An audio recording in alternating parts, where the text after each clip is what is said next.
Temperance is one of the 7 virtues, and from the deadly sins it contrasts with gluttony. In the United States of America, very few people demonstrate the qualities of temperance because the people of the United States of America live in extreme excess.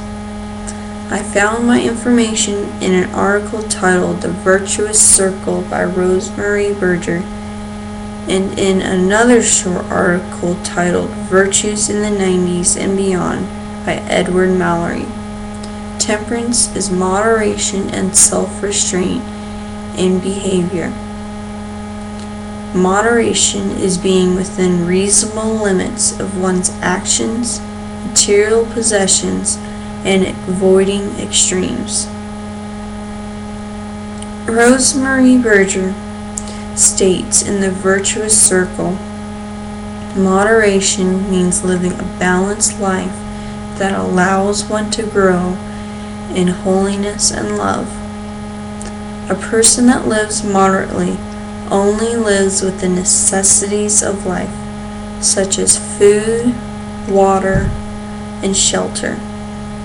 For people in the United States to live moderately, they would have to live without video games, laptops, iPods, televisions, cell phones, and even automobiles, because people don't need those material possessions to live their life.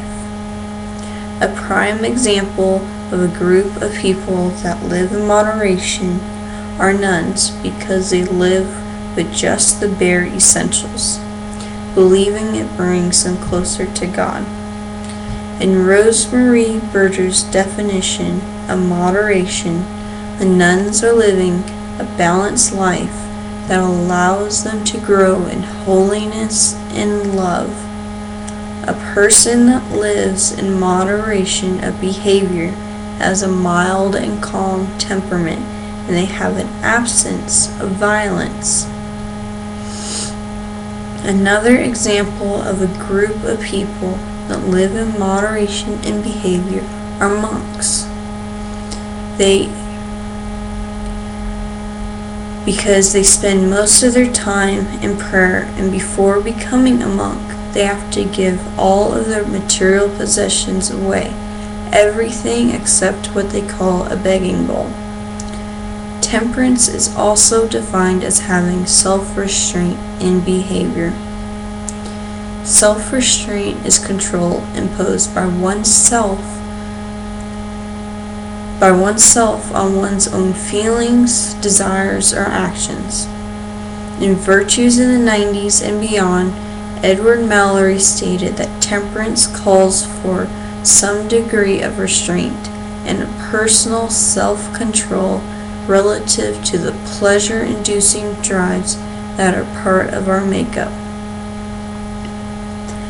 Self-restraint is abstaining from personal urges when encountering the many situations a person goes through during their lifetime. A person may demonstrate self-restraint by restraining from urges that are known to be detrimental to their personal well-being, such as a person on a low-calorie diet resisting to consume a double chocolate chip king-size candy bar.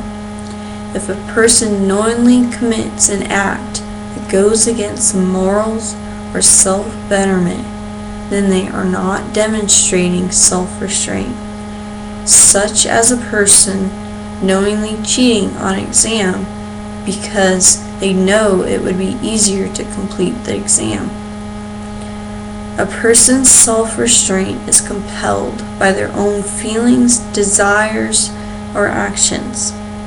Many people display self-restraint throughout their lifetime, especially when they are dealing with people that they believe are rude or incompetent, or even both. They refrain from turning around and getting into a fight or saying something that would lead to a fight. Self-restraint and moderation are the two components of temperance. Temperance is moderation and self-restraint in behavior. Overindulging and overwork are signs of living outside the limits of moderation and self-restraint.